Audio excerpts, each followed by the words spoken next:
Okay, yes, sir. Okay. All right, all right. Ladies Hit hard, make the whole ball fall. Little bit sweet, little bit reckless. You can't hang, you can't handle Texas heat.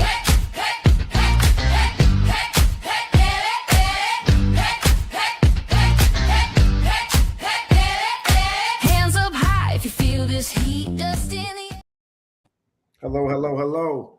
Cool people. How's everybody doing, man? This is the beat in the business brought to you by Boots, Stars, Guitars, Media. Today we happen to have a very, very, very, very, very great friend of mine, very, very influential young man. This individual has done worked wonders personally for my career. First of all, we like to welcome our guest host, Ralph. How you doing today, Ralph? You all right? Hey Ray, yeah, man, I'm doing great. Just All right, all I'm right. definitely happy to sit in, especially with such a notable guest as Gregory. Right on, right So on. Well, got yeah, like plenty I of was saying, this is questions. a wonderful man. I had the pleasure of meeting this guy at Springboard, and ever Awesome. since meeting him, like I said, he's been well, this is Springboard Houston 2025. He has been a wealth of knowledge. His companies specifically, they designed and structured to help independent artists and to get independent artists a career going and to monetize whatever it is that your art happens to be. Introducing Gregory Ferraiolo, a really, really, really great friend of mine, and I had the pleasure of meeting him. And I'm, happy to welcome you to the show, sir. How you doing today? I'm doing well. Thank you so much for having me. I'm really excited to be here and having an opportunity to chat with you and share some knowledge. Oh, nice, nice, nice. Do me a favor, man. Introduce your companies and specifically what the functions of each company, what your companies do. Absolutely. So I run what I call a next gen artist development company called Musician Indie Coalition. We specialize in helping musicians develop their music careers. We provide them with the guidance, resources, and support they need as they're navigating the industry. And our goal is always to provide it at the cost of like around a music lesson, and because it's expensive to build careers. And we provide free resources for musicians that are facing either financial hardship or out of work to make sure that everyone has the education they need to be successful. So that's part one of what I do. And as part of those resources, we just recently launched a new community-powered booking service that we're calling ConcertCollab. The purpose behind that is to help musicians to team up to share stages so that they can play to a larger audience and book more consistent shows. And our hope is with that is that we'll be able to develop a more organic way for them to grow their careers as they're actually earning money. So I'm always trying to find ways for them to move forward. And those are the two main things. I also own a record label called Skill Tree Records. It's kind of separate from the artist development for now. We have some plans to kind of integrate it, but that's a video game soundtrack label, and that kind of goes back to my earlier days in the industry. Nice, nice, nice. Give us a little bit of background on that, because I know speak specifically about, I know you got a huge name in the industry that you actually interned with, who started that label, and then tell us about your journey with regards to how you had become owner or controlling that. So it's a long story. We'll kind of break it up into some pairs, but I started my career working for a musician, producer, songwriter by the name of Nile Rodgers. He has written songs like We Are Family and I'm Coming Out, and has produced everyone from David Bowie to Madonna. He's written so many different famous songs and has just been a pioneer throughout the time in the industry. So I had the privilege of being able to start working for him as I was studying music in New York.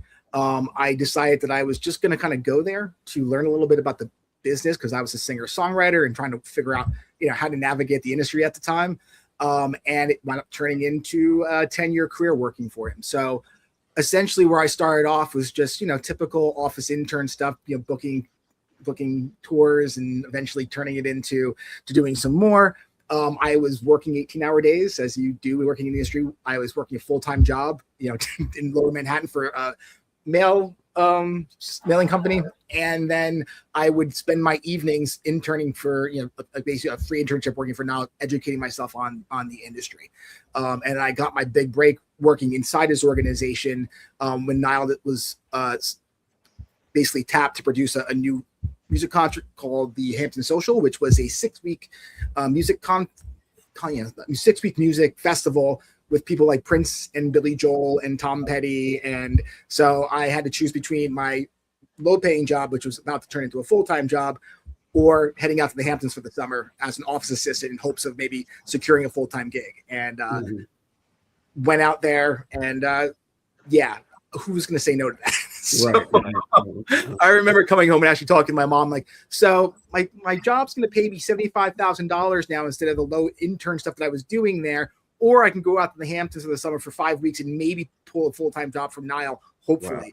Wow. And she's like, you know what? She's like, you're not married, you're young, you got to go out there and do that. So I went out there, quit my job, moved home with my mom, gave up my apartment, and I moved out to the Hamptons for the summer, which not a bad gig. And my butt off from morning till night. And I remember I went out there essentially as the assistant to the production coordinator, which is essentially the person that runs everything under the production manager. So he's doing the travel, the logistics.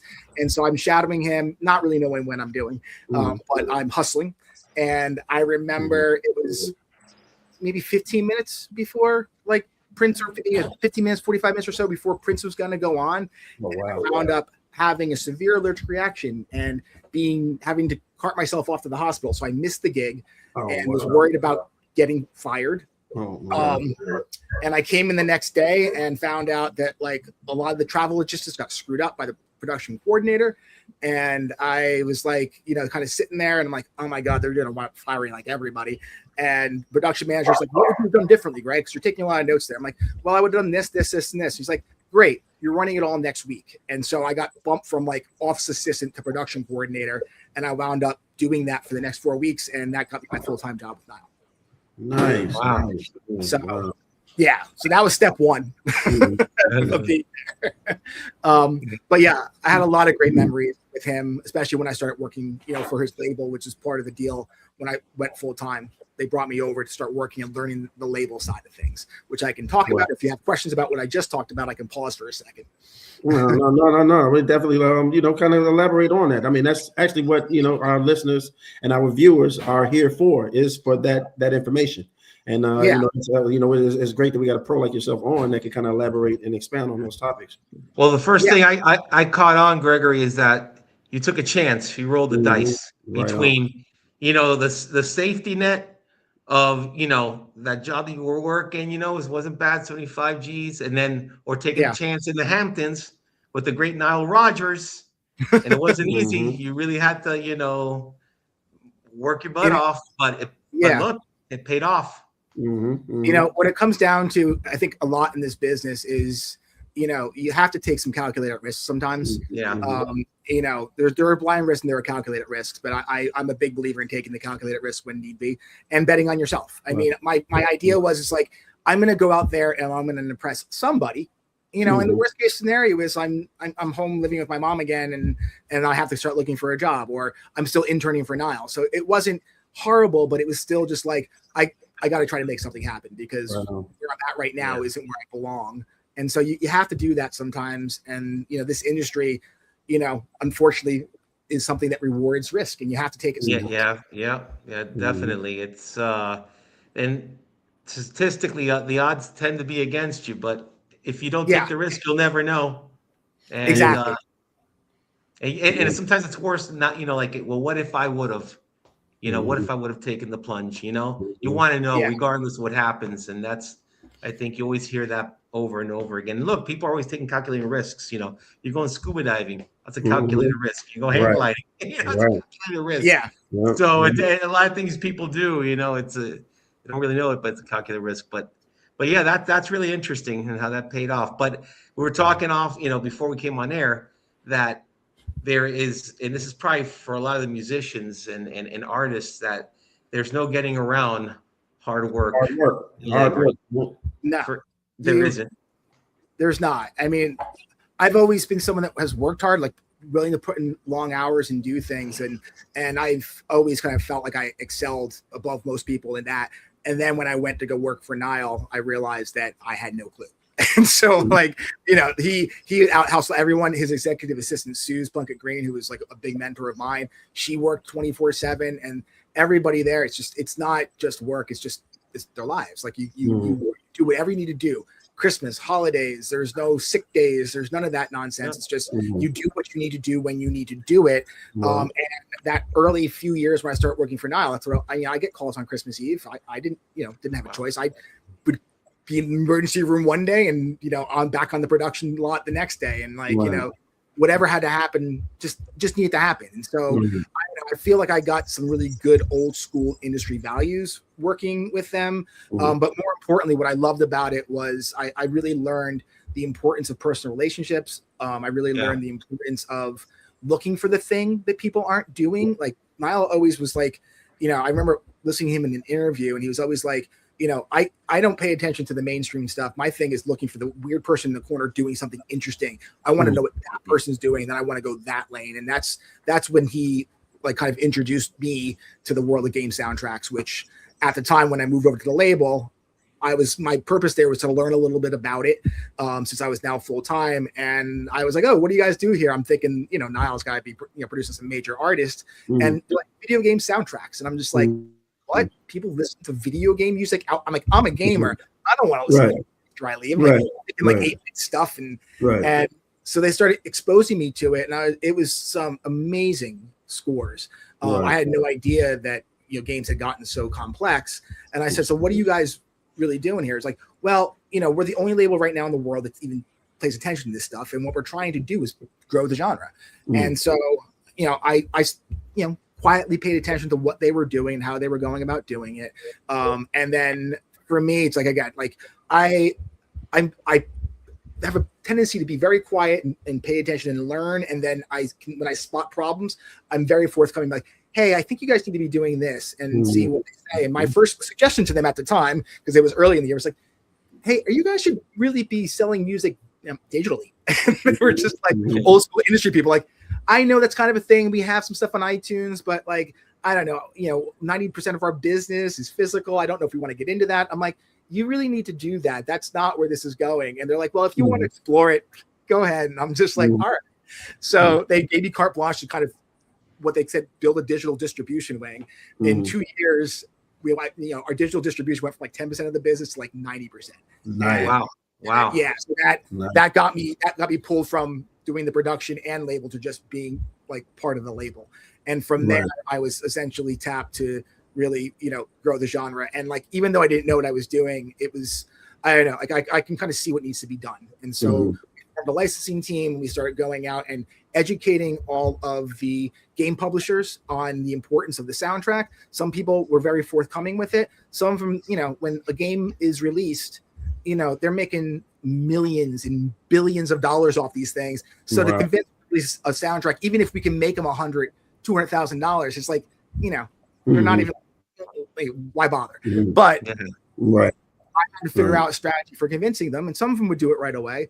But then I had to start figuring out and getting creative. So we did a lot of marketing where we're just like, well, hey, if you include the game in the package and make collector's editions, then you can sell the game for more. And by doing that, we were able to start increasing sales, and that started getting us more gigs, and people started paying attention to us more. And by the time we really got into it, we wound up, you know, Niall's label literally controlled just about every major studio working, distributing and marketing all the soundtracks, at least the ones that we to. So that was an amazing period of just fun 7 years of just kind of growing that to the point where it was like, again, outselling a lot of movie soundtracks and finally getting recognition at the Grammy. So yeah, it was amazing. That's pretty amazing that, you know, outselling, you know, the musical scores on, you know, a movie soundtrack and stuff like that. Yeah, that's wild. And I think Gregory, you got right into the timing's everything. You got right in, I think, at the right time. Oh yeah, with the gaming, you the niche. I mean, right before it wasn't as popular, you guys came in and took it to where you guys took it to. That in itself takes a little bit of vision, right? But something you see telling your story, which is, you know, this is why people have to listen to every nuance. You know, people think the more you progress and the more you succeed and you get to different levels, they don't realize the more effort and work it is. No, for sure. Like you were saying, Christmas Eve, you know, straight right out of sick pay, right back to the studio. It's basically it's a big commitment. It encompasses your life. It has to be that way if you want to maintain success. And there's just no way around it, you know. Yeah. What was it like working for Niall? I mean, working with Niles? Like what was it like? Like, you know, how was he as far as like a person? I mean, I know you talked about some of the values and some of the lessons that he, you know, that he was. I mean, Niles is. he's one of the nicest people you're ever going to meet. There's just, I mean, like, and I'm not saying that because I work for the guy. I'm saying it because he's just really genuinely nice. Like, he wears his heart on his sleeve. He goes out of his way to help people. Like I said, he has a nonprofit, We Are Family Foundation, which was started right around the time of 9/11 to kind of raise awareness. And then over time, it actually evolved into a charity where they would, basically bring in, what they would call global team leaders, people that were making differences in their communities. And I'm talking like, in the middle of Pakistan and in Africa, they would bring these kids in from around the world and they would give them training and help with all their initiatives. And they would bring everybody together, like We Are Family. And by the time that event was done, all these kids from different backgrounds became friends and family and helping one another, and they supported each other, and they went back into their communities and kind of brought that message out. And that's really what Niall is all about. Like, he's really about bringing people together. And again, like, he's just, it's rare to me, I think, someone so talented, but also humble and just a good person. And so I really had the opportunity to really learn a lot from him. What I love about Niall is how he's able to, like, just kind of go from one particular genre of music to another. I mean, from Duran Duran. I mean, if you hear the original version of the Reflex, and then what he did with it, he made it into what the Reflex was in Notorious. And then David Bowie, Let's Dance.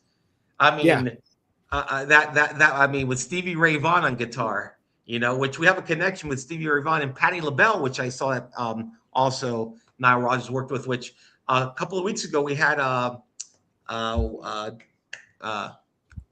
Danny Jones, who worked at Sea Saint in New Orleans, and he had worked with Patti LaBelle and Stevie Ray Vaughan, and he was giving some stories about that. And so it's funny how it all comes together. But just what talents they were in and of itself. So I mean, Nile Rodgers. I mean, then Daft Punk. I mean, Diana Ross.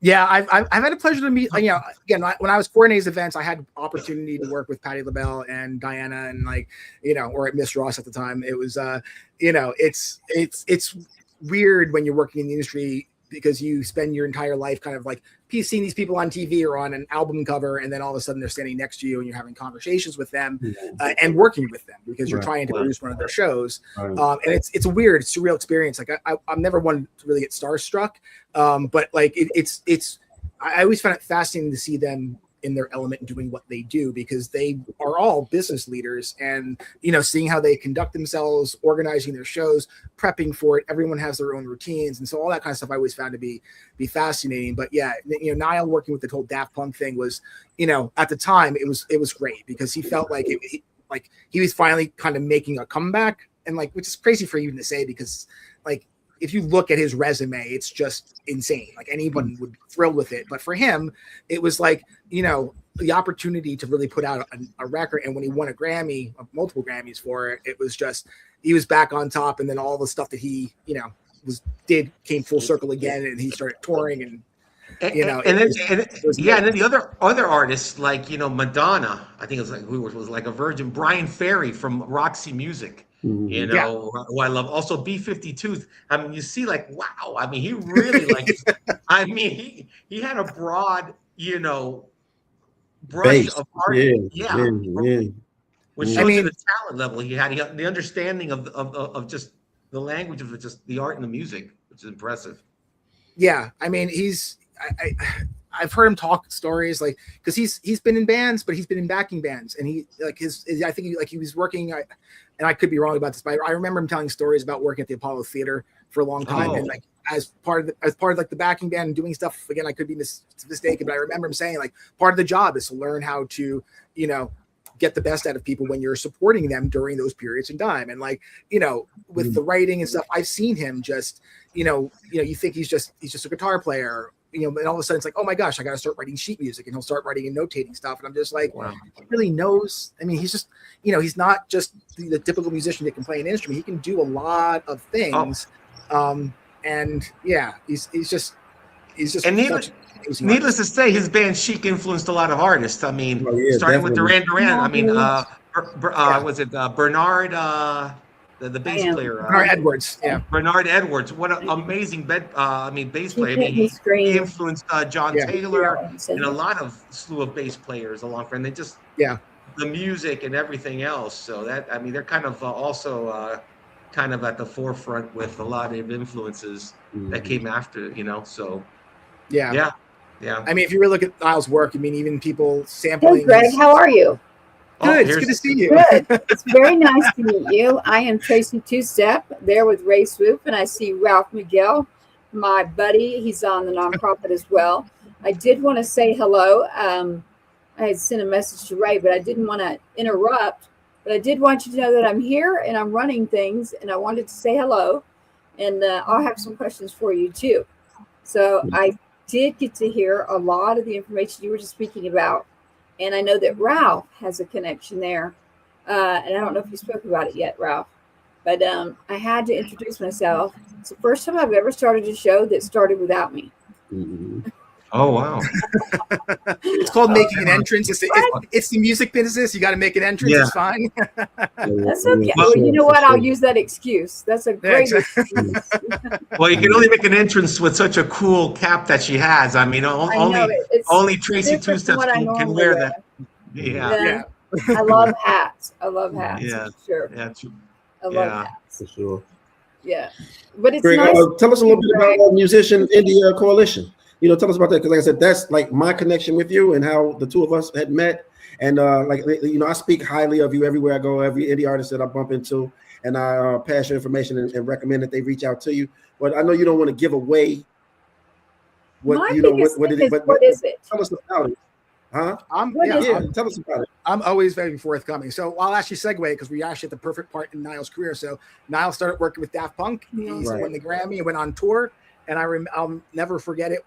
They brought us all in, and I'm figuring like we're going to be talking about next steps with the company. And it was, hey, so we're going to be shutting down the label. I'm just like, oh wow, what? Like, what are you talking about? Okay, and I'm like, I thought we were about to like blow up. Your career's going. He's like, well, you know, I'm going on tour with Cher. I just want to focus on my music. You know, I kind of want to wind down all these things I'm doing. And so we basically were in a meeting where we were like being let go. And I'm just like, that sucks. And then we were kind of having drinks together afterwards. And I remember my mentor, Suze, had turned to me and she's like, this is your opportunity. Talk to them about taking over the label. They're just going to close it down. And I'm just like, all right. So we had built it, we had grown it. And so we just said like, hey, would you mind if you guys are just going to shut it down? Like, we have like a small business on the side, this new thing we're starting, Musician India Coalition. We would love to continue with it. And they're like, if you want to do it, do it. And that's how we were able to go full time. We were able to maintain that label, and we converted the name from at the time was Something Else Music Works to Skill Tree Records, and we started full time. And then I leaned into Musician Indie Coalition, which I will explain what that is now. So yeah. So I mean, the reality is when musicians are building a career, like back in the day, it was like, create great music, get discovered, live happily ever after. Like that was the success model. But most labels today do not do artist development. So musicians, when they decide they want to have a career, they don't know how to bridge that gap between I want to have a career and then and then actually doing it. Right. And it's expensive. The recordings, the promotion, the knowledge. They lost all of that guidance and support. And so what my partner TJ Peterson and I set out to do is we wanted to create a business-based, development company that would help musicians bridge that gap, making it affordable. So because a lot of musicians either have no money or very little. So it had to be something that not only they could afford to get the help, but also implement a plan that was growing organic, that would teach them how to actually build a business. Because, there's a big difference I found, when I launched Musician Indie Coalition, between running a successful business like Niall's and creating a business from scratch. And every musician that's out there is building a business from scratch. Right. And that means that they need to not only learn all the business skills, but they have to be an entrepreneur, which means learning how to make their career successful. That means learning about their audience, learning about what specific things will make up their recipe for success. And that's a very challenging experience to go through if you don't know the steps for doing it. So what we do at Musician Indie Coalition is we show them those steps, but we help them to create what their unique vision for their career is. We don't want to put them in a box of like, hey, you're a rapper, you sound like this, you talk like this, you're a pop artist, same thing. We want their careers to be made up of what they love doing, which in some cases is music. But I have artists that are musicians and actors and musicians and graphic artists. They have all these different things, but it's tying all their passions into one unique business there where they can engage with their artists. So that's a lot of what we do through Musician in the Coalition. Nice. You know, I was reading with a Musician Indie Coalition, and you were having it in there saying that, you know, you have to start off with, I believe, you have to have good material. You have to have good songs. You got to start off with that, because it's hard enough to get anywhere, even when you have good songs. Right. Yeah. See? So you have to start off with, I guess, I hate to use, I remember back in the day, they used to call your song's product, the product. But that's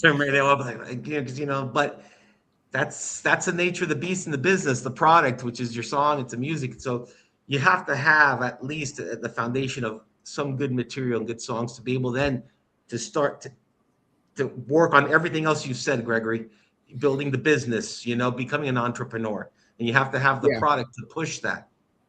And that's a key. That's a key element, because if you don't have the product, or the product's not up to par yet, it's even that much harder, you know? 100%. Yeah, I couldn't agree with you more. I mean, there are definitely career stages for everybody. Music is where everyone has to start. If you're a musician, you got to learn to play and perform, you know, proficiently enough to hold people's attention. Even if you're just going to be a cover band, you got to be good at that. Yeah. So you have to get out there and be great at your craft. And that means practicing, working hard. And the problem for most musicians is they do that. They go through those 10,000 hours and they become great at it. And then it's like, all of a sudden I want to have that career, and like, there's more to learn. I got to do all this other stuff, you know, and I don't blame them. It's, you know, it's so hard and so much energy. And by the time like you have that realization, for most artists, it's like they've already spent the money on the album, and now it's like, I got to make that money back. What the hell do I do? And like, you know, and so it's a dangerous, that moment can be very dangerous for musicians, because it's like they don't know what to do. And the big advice out there is, well, you got to promote, you got to start spending money on advertising and PR and really get it out there. And that advice usually sinks most artists, because it's a financial hit they can't. I'll tell you something. What's really invaluable for a lot of artists, especially when they're starting out and they have some raw talent, is having at least some sort of mentorship. People know what they're doing. You know, I was very fortunate. You know, having a mentor and all that back then when we were signed, but that makes the process a little bit easier, because you have to be open-minded. You know, it'll make your life easier with your company if they already, you know, they know how to, you know, follow the process. Okay, they take advice. Okay, maybe we should change this chorus to make your song better. I'm not gonna say product, but just make the song better.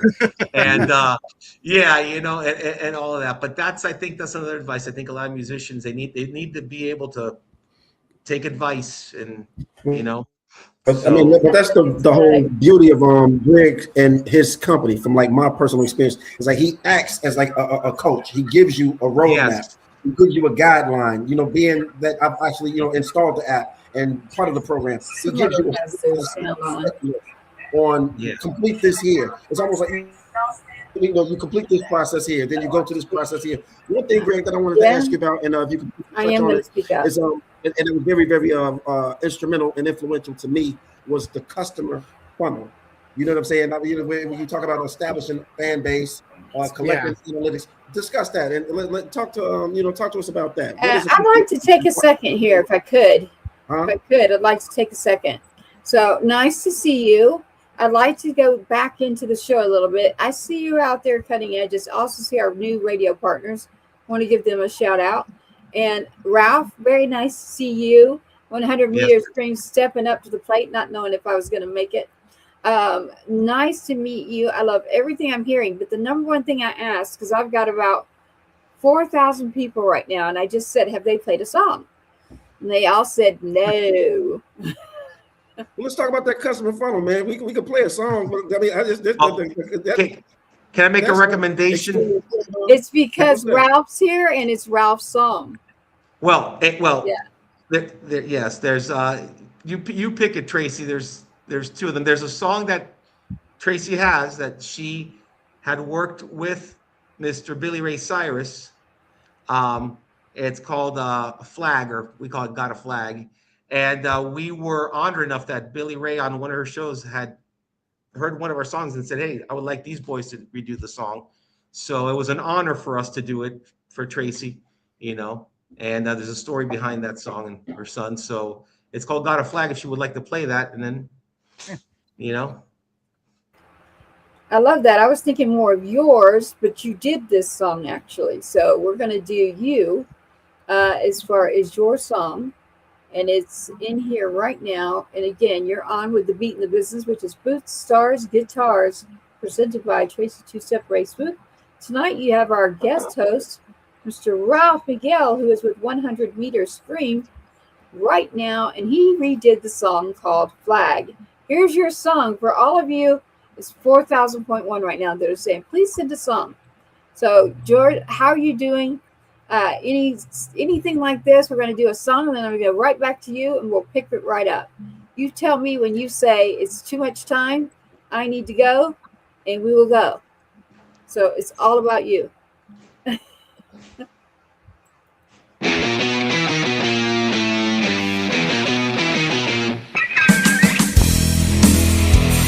Laced his boots, took the oath, raised his hand, gave us hope. Just a kid, stood so tall, silence where he used to call. Got a flag, but we want our sons.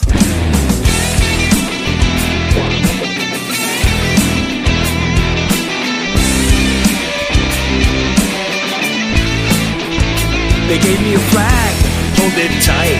Said he was brave for the fight. Don't need a symbol, don't need the lies. Pray for the souls every night. Just want our sons.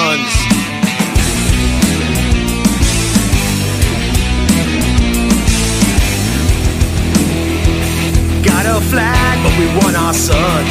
Tears are falling, world moves on. Screaming inside while they play the songs. Got a flag, but we want our sons.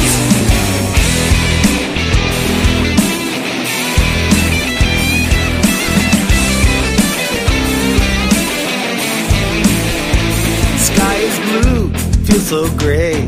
Every step drifts further away. Boots he wore, they just say, can't touch his face, can't handle it. Fought for a dream, red, white, and blue. Cost of freedom, they won't tell you.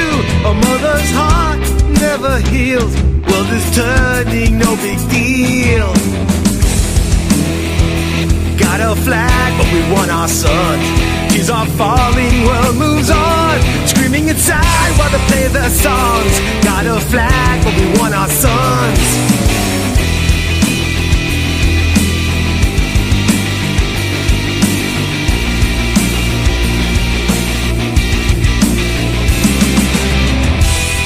They don't see his face when they salute. Don't feel the holes left in my roots. They talk about honor, they talk about pride.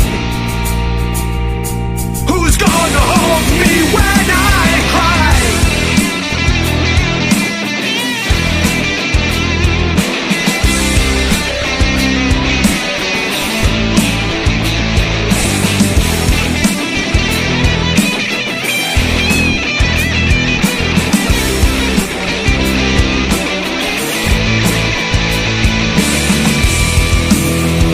The world's so loud, feels so cold. A hero story left untold. Why the brave have to die so young? Got a flag, but we want our sons. Laced his boots, took the oath. Gave his life, lost all hope. Folded tight in my trembling hands. Piece of cloth I don't understand. Want my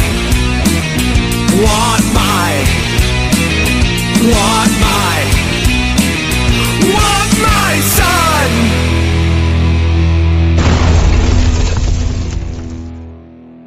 There you got it. That is 100 Meter Scream, Ralph Miguel right there on the mic with that song, Flag, with the intro that he did keep, which was Billy Ray and Billy Ray going off on the guitar. So good job there, Ralph. Great job. Great work. It was an honor. It was an honor to do that song, Tracy. Yeah. So, you know. Yeah, we love it. We love it. We like when we have someone that's invested in our independent community, just like you are here tonight as our guest. And so learning more about you, understanding more about what it is you do, that's a question I'm getting over here. And I heard Ray asking, we were right in the middle of getting into it. And Ray's a little irritated, but I had about 4,000 people going, can we have a song, please? The good news is they're loving, they're paying attention. The second thing is, if you had to break it down into maybe like 5 layered areas, when you say what you do, how do you do that? Ooh. Yeah, if I had to kind of layer it down like that, my job really focuses on the business side of it. So, you know, I kind of lean more towards fixing that puzzle. So when you're launching a music career for yourself, you know, there are standard processes to everything you need to do. You need to learn to play and perform great music. You need to kind of build the infrastructure for your career. But then I think what we really excel in is not only teaching about the business side, but helping artists crack that puzzle to figure out what their unique recipe for success is. Because that's the difference between pursuing a music career and actually getting it. Because everybody's career has its own unique recipe that makes them specifically successful. So like in the regular business world, you know, they have franchises because those businesses have cracked that code. In the music industry, you know, major labels have archetypes that they know how to sell. That's their unique recipe for success. Independent musicians want the freedom to kind of express themselves the way they see it. And so what we really excel in the most, I would say, is helping them figure out how to go about that, learning about who their audience is, learning about their likes, and incorporating that into one business model that not only helps them to grow an audience, but to generate an income that actually supports them.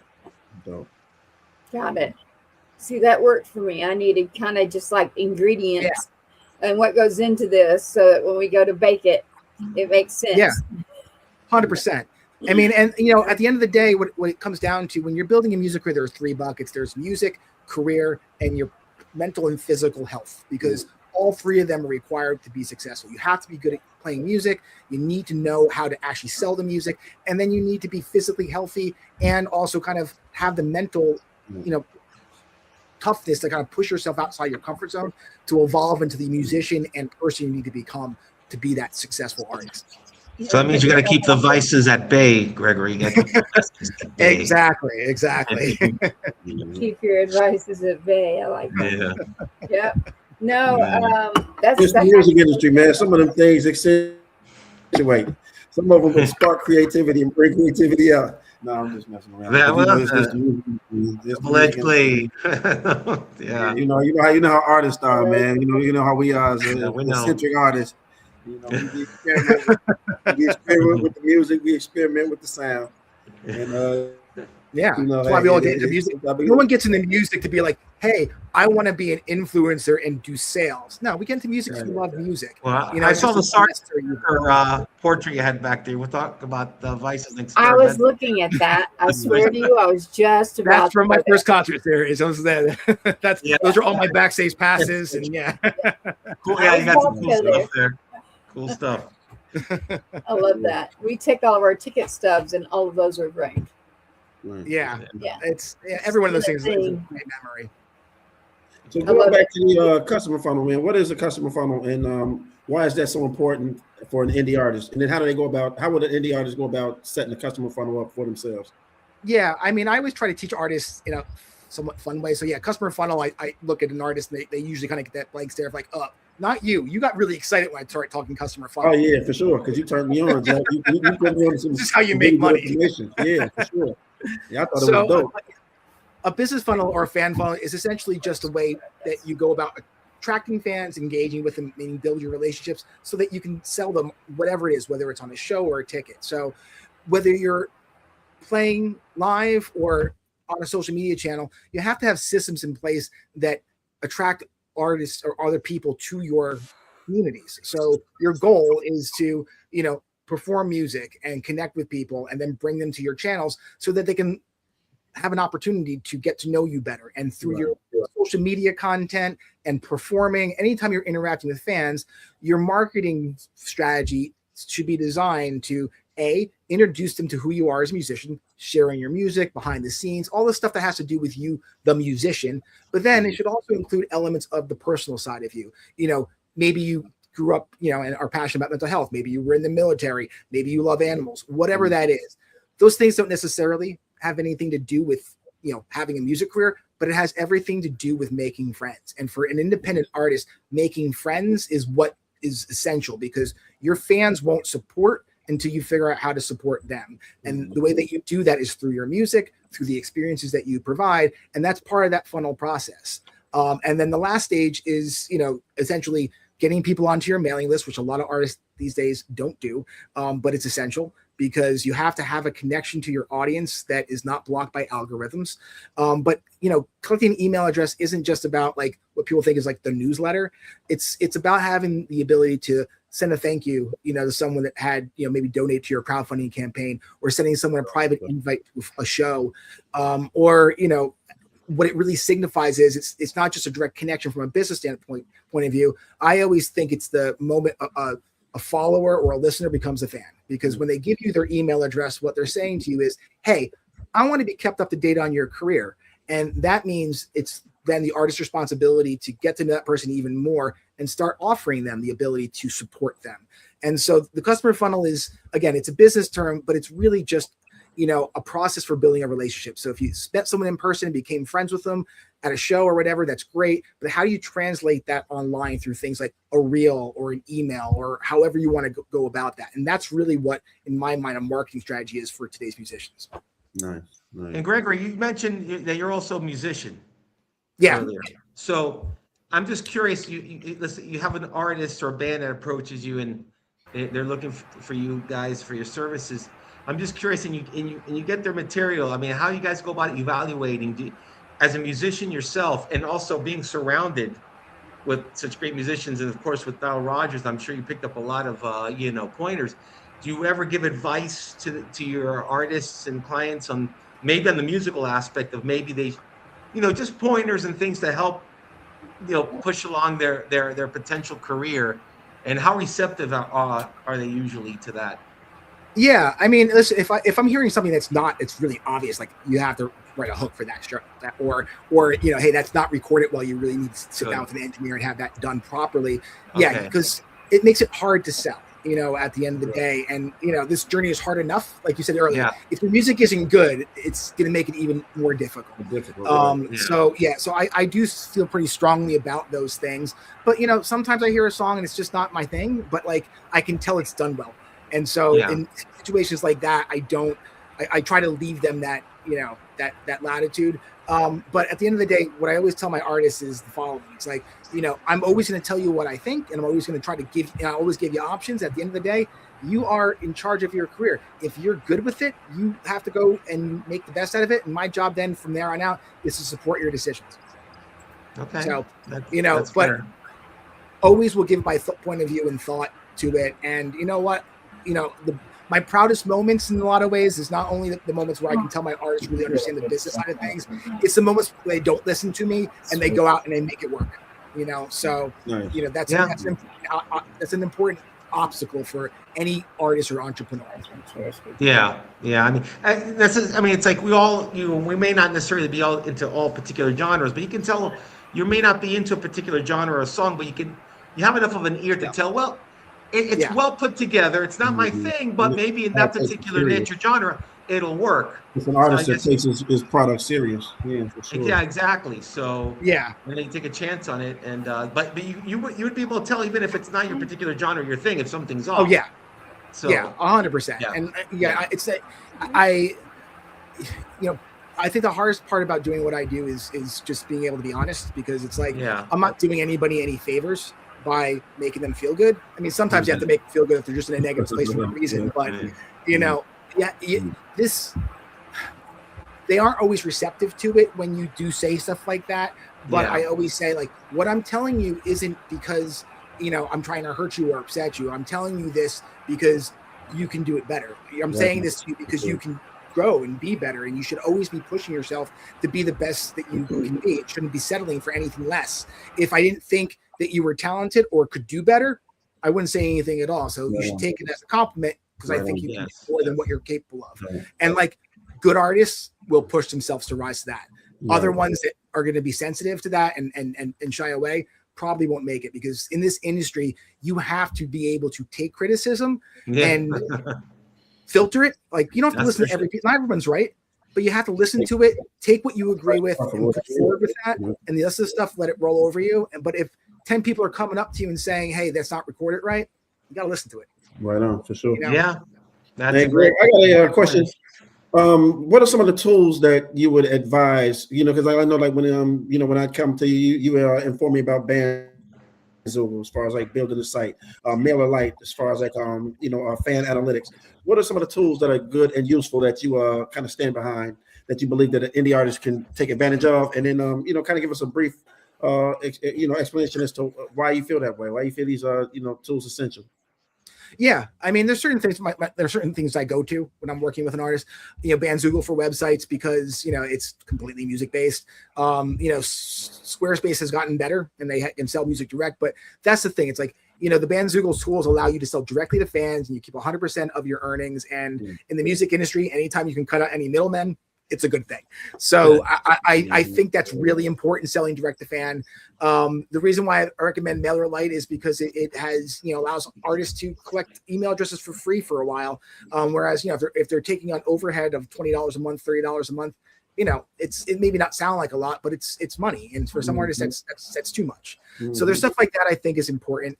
But I'm always looking for tools to help them, facilitate their administrative work, which is a sexy thing to say, but I'm always looking for AI tools, or I'm on AppSumo a lot, which is a business workspace where you maybe can get a one-time deal on a lifetime, like editing software, I know, for your social media channels, something like that. So there's always stuff I'm on the lookout.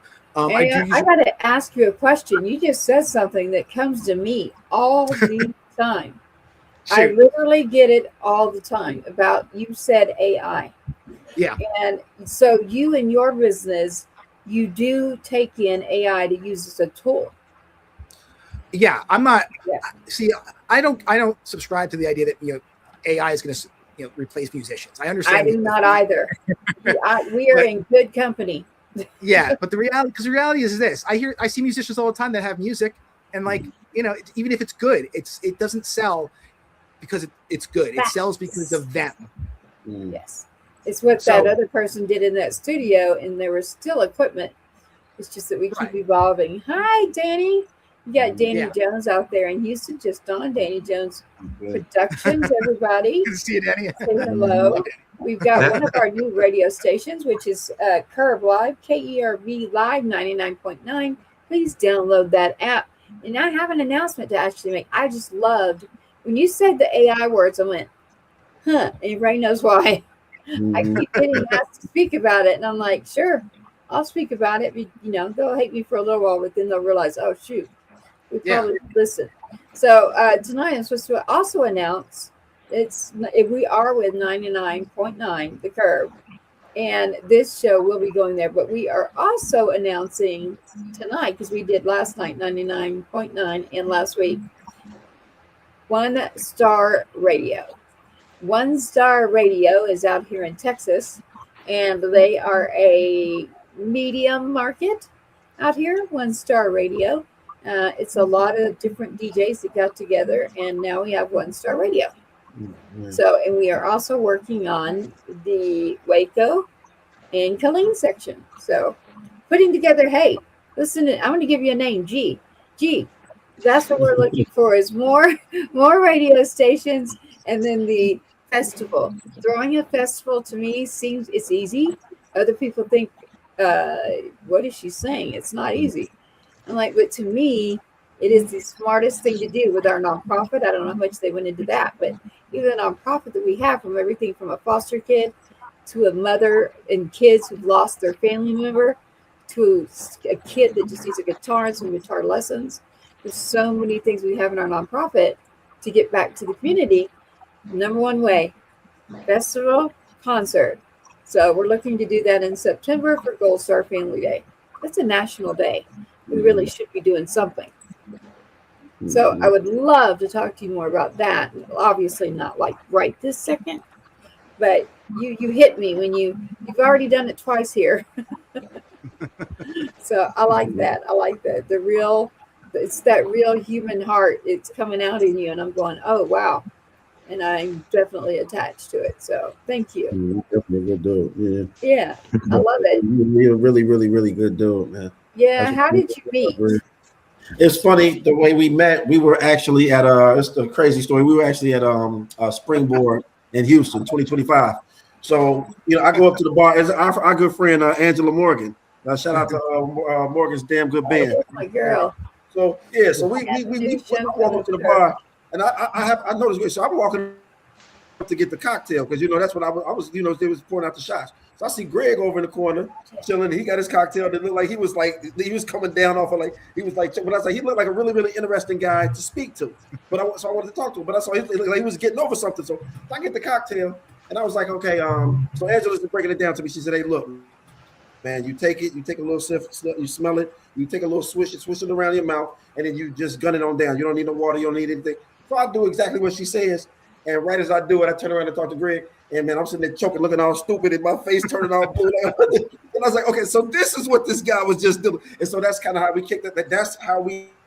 Yeah, he's just like, man, that's like some turpentine. It was like some motor oil. I was like, yeah, man, what the hell is this girl serving over here? So long story short, we were sitting there choking off the damn brandy or whatever it was that she gave us. It was whiskey. It was straight whiskey, and it was fire. Man, that shit went down, Jack. When I say it went down like hellfire, I done it, and because that's what she said. She said, "Just drink it on down." Man, I drank it down. There was like 1,000 spiders crawling down my dog or something. And I was like, "So this is what he was going through." She told me, she's like, "Take the shot, swirl it in your mouth, and then swallow." And I'm like, I've done shots for a long time. That does not sound like the procedure I'm very familiar with here at all. Exactly. But I listened to her because I figured maybe it was something and it was just it burned. And then we had our moment, and then we just bonded right after that because we were like for the first minute and a half, we both looked at each other choking. Hey, how you doing? Hey, I'm good. How you doing? And so that's that was how we met. Yeah, and so we busted up laughing about that. So I was just like, hey man, what are you met what's going on with you? Yeah, we survived a near-death experience, basically. Yes. Oh yeah, for sure. When you survive a near-death experience with a cat, you instantly hit it off. Y'all become best friends anyway. So I love it. And he's been a really, like I said, the thing, like a great one to just give you flowers because he's a really, really genuine guy. I met a lot of people at Springboard, and I've got some really, really, really bona fide good friends. But when I say because he told me my money was no good to him. Because I wanted to subscribe to it. He talked about music. He told me that whatever I can do, he would. And my dumb, I don't even take full advantage of it like I should be doing. But he told like at the drop of a hat, if I call him, he'll text me right back. I can't answer, but he'll text me right back, and then he'll call me as soon as he's available. Like if I have a question, sets up a Zoom. Yeah, exactly. Of course, it's definitely like Barry, 100%. But it's just like just so genuine and so giving, just like everybody at Springboard was. But that's what really, really impressed me about our relationship because I can literally give him a call anytime. He responds immediately. And then knowing how busy that he is and how much he's got going on and how much he has and how many artists he facilitates and deals with. He gives you time that makes you feel like you're special to him. Not necessarily, it ain't about your art. It's not because you're super cool because you're spending $1 million with him. It's like he really, really and he puts that battery in your back. They're like, hey, look, I'm gonna keep on going. I'm gonna keep on going. It's like I can't let him down. It's almost like if I don't do it, I feel like I'm letting him down by not doing what I'm supposed to be doing for me, for my own self. And that's that's what's really, really special about you, man. I greatly appreciate you for that, man. Thank you so much. Yeah, you're welcome. I mean, like, listen, like the artists I work with are friends, they're family. I had that protection when I was coming up in the industry. I didn't really know what I was doing, and my mentor helped me, and so I always make it a point to pay it forward. And if I have to coach an artist for free or give some free advice, I'm always happy to do that. There's always ways to make money. It's not about that. It's about everyone helping one another towards their goal. I mean, musicians are the most selfless people in the world. If there's a tragedy going on, they're the ones playing the benefit concerts or getting to the causes or doing what they need to do. And, we as a community have to really work with each other to help one another because we're all kind of fighting the same battle. We're all trying to fight that battle. We want to live our lives the way we want to lead it. Doing music, getting out there performing, and it's easier if and more fun if we can all get out there and help each other get there. So I'm always happy to do it. And Ray, you've been nothing but a pleasure to work with, and you're always out there supporting anything that I do. So I'm grateful for your friendship. 100, for sure. Yeah. And what can we do more for you? Okay. I don't get that answer. I don't get that question very often. Wait a second. Well, I mean, honestly, the most recent thing that I'm doing is a new service that I'm launching called ConcertCollab, and that's a big undertaking. So essentially, what I'm trying to do with ConcertCollab is develop an organic way for musicians to more easily grow their audiences. So, when you go out to perform, everyone gets hyper focused on finding a venue to play at, but Yes. performing, it's not about finding the venue; it's about drawing that audience. If you can draw an audience, then you have the ability to grow. A lot of artists wind up playing to the same crowd over and over again. And the way around that, from my experience, isn't by working at with a booking agent. It's finding your fellow musician, organizing a show together, like old school, where you guys can put on a show and share fans, and or maybe do it multiple times.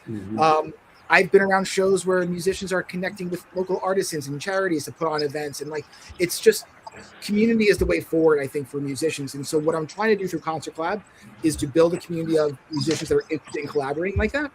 We want to build a network throughout the United States, Canada, so that if an artist wants to play New York, Seattle, the UK, there's going to be local support, artists willing to host them, fans in the area, but more importantly, giving them ways to grow. So for me, it's like I would love to be connected with artists that are called to that, organizations that might want to participate, but overall, people that just want to help one another with their careers. So if you know any good artists, send them my way for ConcertCollab, because we really need the help. Free to join for quite some time.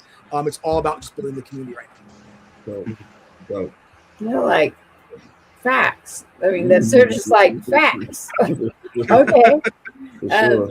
Well, then I should turn that around then. I mean, I asked that, and then I'm like, okay, then I know what you can do, G. We're trying to figure out that festival in September for Gold Star Family Day. So there you have it.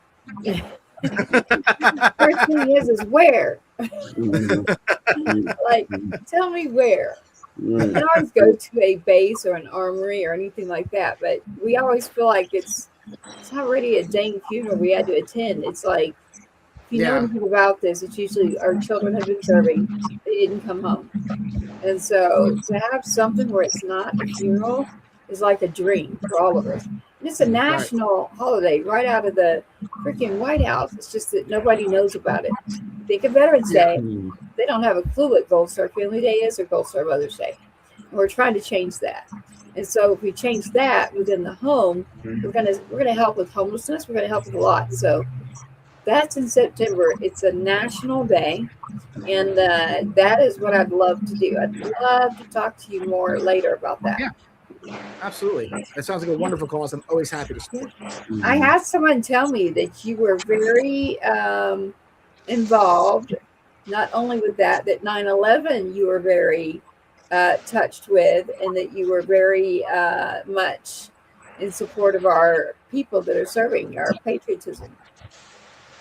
Well, it's hard not to experience 9/11 and not feel a certain level of patriotism for, our country and troops. I remember at the time I was actually, I was working at UPS, and I was driving in Jersey to work, and I just saw the smoke on the horizon. And so, I was worried my sister was working in the city, and like, I remember that day vividly.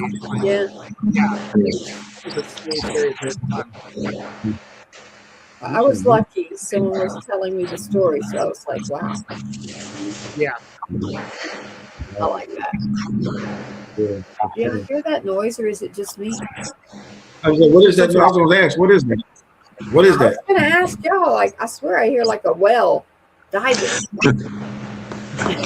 Yeah, some kind of feedback. I don't know what it is. It would have to be. Yeah. I've got my volume really down on my tech in front of me. Y'all would trip. But we do have our newest radio station to add. I do have another one we'll be adding next week, but I like to do these separated. So this week I'm focusing on, we've got 99.9. She's been over there talking with Danny Jones, our man, Danny Jones Productions, and it is One Star Radio. One Star Radio. You'll start checking them out as well. They're out here in Texas, and we will be working with them out of the Killeen, Big Bend, different areas, actually, that are completely opposite of our other partners. So a lot more to come, a lot of business that has had to happen in 2 weeks, and all of this just happened within the last 10 days. So, it's been fun doing graphics and shows and promos, but we got it done, and they are wonderful people. So I'm very, very excited about that. So G, now that I'm calling you G, G, my biggest thing is radio used to be nonprofits. It used to be in the community where it was, we're doing this and we're doing that, we're supporting, we're giving back to the kids. It's a place to go. It's not that anymore. And so we first started with a nonprofit and then the station, because my heart is there, our hearts are there, and that's what we want to do. We want to be somewhere where we're giving back and we're not just sitting there to brush your hair and like, I'd like to wash all this off, but to run to a place that was going to turn around and say, you know what, it's going to you, you, and you. And did you even know what this day was? Did you even know it existed? Yay, I'm right here with Ray. Oh yeah. Ray, Let me back up a little bit. I'm all up in the camera. Let me move that. No clue. That was interesting. The camera seems to want Ray. Okay, Well, There I totally you get go. I got you. man, hey, look. I got you, but I was what? Who's Yeah, I'm doing here this? for it. I saw my big old head sitting It's smack not down me. in the middle of the okay, well, shoot. Let me. It's not me. It's not me. So whoever is touching, please. I don't really want. I know what I'm doing. I like this setup. This setup is cool right here. No overlap. Oh, there we go. Yeah. Go back to He's the our last setup. guest. He's Like, the guest. I like that setup too. You know. Yeah, I like it when our guests, you know, That's they're what going it should be. That's what it should be, right there. we're actually going to be back to bring on Ralph as well, because Ralph and Gloria, I do a lot of business with them, and they do a lot of business with a lot of people. So I can't wait to have their segment. And we're wrapping here into Gregory's. And so, Gregory, have you shouted out yet the best location to find you in your website? Yeah, absolutely. It's a little bit of a mouthful, but like right now, I think the easier one is ConcertCollab.com, and the other one will be MusicianIndieCoalition.com. Either or will work. And so, yeah, visit our website. Would love to, help anyone that needs help or have questions. Reach out anytime. So when I hear Concert Collab, like something happens in me, what is the definition of Concert Collab? The whole purpose is musicians sharing stages so that they can play to larger crowds and book more consistent shows. Well, that's exactly September. That's exactly what we're Yeah, we had 22 artists last year. That was a bit much for that, but we did it. Yeah. And it was at a small plate. We did it.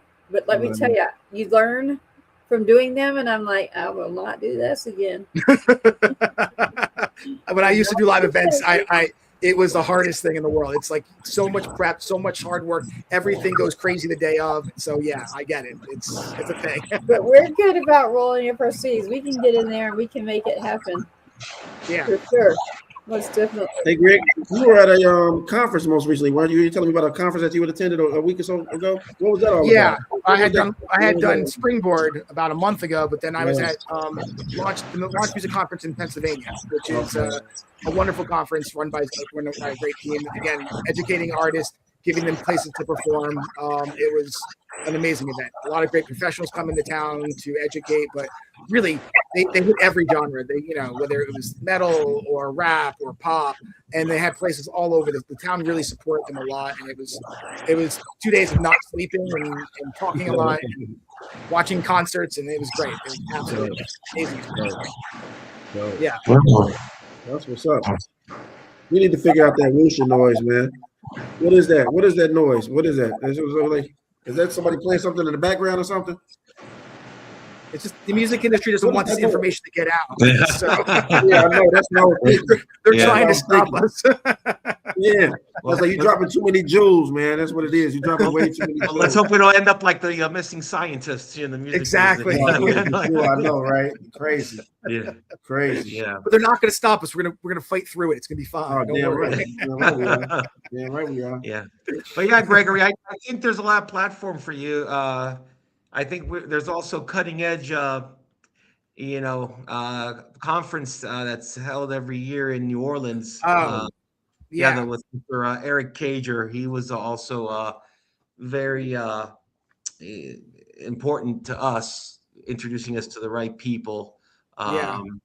So I think that's another forum that, you know. I thank you for reminding me, because I spoke with Eric at Springboard, and he's like, you got to come down. I'm just like, oh yeah, I got to follow up with him. So you just saved me, so I appreciate that. Yeah, it's yeah, you meet a lot of people there, and that really helped us a lot getting started. So I think you could really benefit by talking to Eric, and then hopefully maybe seeing you in August in New Orleans there. For sure. Yeah, I'm speaking at Music Fest in Bethlehem in early August, and then I think Barry is playing another Springboard in New Jersey, which I promised I would help him with that. So got to make sure all the dates align. But yeah, if I can get down. No, I spoke to Barry about that. No, he's going to be at Cutting Edge.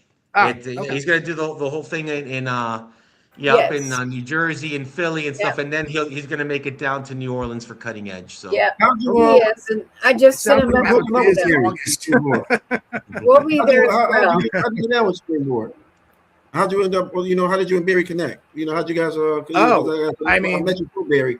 My Barry origin story, is also unique. I was at a point where I was really trying to find ways to help our artists grow, and one area that always bugged me about the independent music scene was music licensing and publishing, because everything out there I found is predatory. It's like pay for every submission, and you're not getting placements. It's just horrible.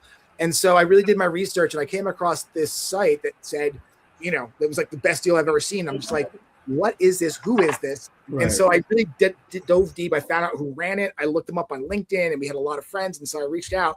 Half hour later, I'm sitting down about to eat dinner. He calls me, and I'm just like, hello. And he's like, hey, this is Barry. How'd you find me? That's just, right. I'm like, I was just researching. Like, you must have done your research. You tracked me down. So we went talking for like 2 hours. And then when he heard I had worked for Nile and everything that I did, he's like, you want to come down to Springboard? And I'm just like, sure. I just met you, but I'm on board with it. But he's fighting the same battle that I am, like only on the other side of things. Like he does the licensing. He's working on building the streaming platform to help artists get paid fairly. I'm on the live music scene. I'm the artist development side. So like for him and I to connect, it was great because he does all the things I don't do, vice versa. And it was like a marriage made in heaven. So he's just a great guy, so wealth of knowledge and so vital to helping artists. I really just absolutely Damn right. Yeah, Barry's a really great guy. It's almost like you guys are like a yin and a yang effect for any artist. I mean, we always got to any artist that's listening, you got to get to know Barry Coffee and you got to get to know Gregory Ferraiolo. Because I mean, between the two of these guys, they will set you up, Jack. And I don't mean set you up in a bed. They will straighten you out. They will get you. And then the thing is, both of you guys, y'all both have like you kindred spirit when it comes to that. You both so giving, and both so open. I mean, and both so you just want to. It's hard. It's hard, and it's like it's impossible to. The whole DIY thing is a great notion, but building a career by yourself is just not. Music's meant to be collaborative, whether it's creating the music or building the career. It's just more fun and more enjoyable to do it with other people. And as a professional who has been on the other side of the label stuff and sees the barriers that musicians face, it's important for myself and Barry and other professionals to step up and help artists, because otherwise, they're going to be hitting those barriers, spending tons of money, failing as they're already doing, and then never getting hurt.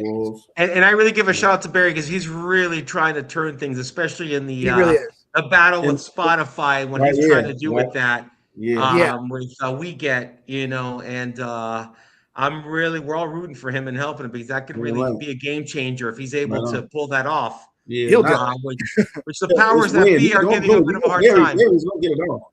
Yeah, I mean, Barry's an artist as well.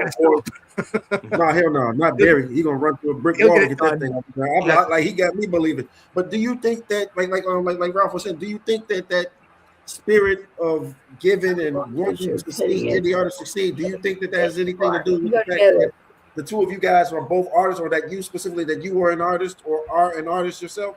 You think that that's kind of something that, because traditionally you don't see a lot of business guys that are worried about the bottom line and how the record sells. If they don't actually produce or manufacture or make product, like he said, if they don't create the art, they don't seem to be as sensitive to the plight of the artist. Do you think that has anything to do with it? Your connection.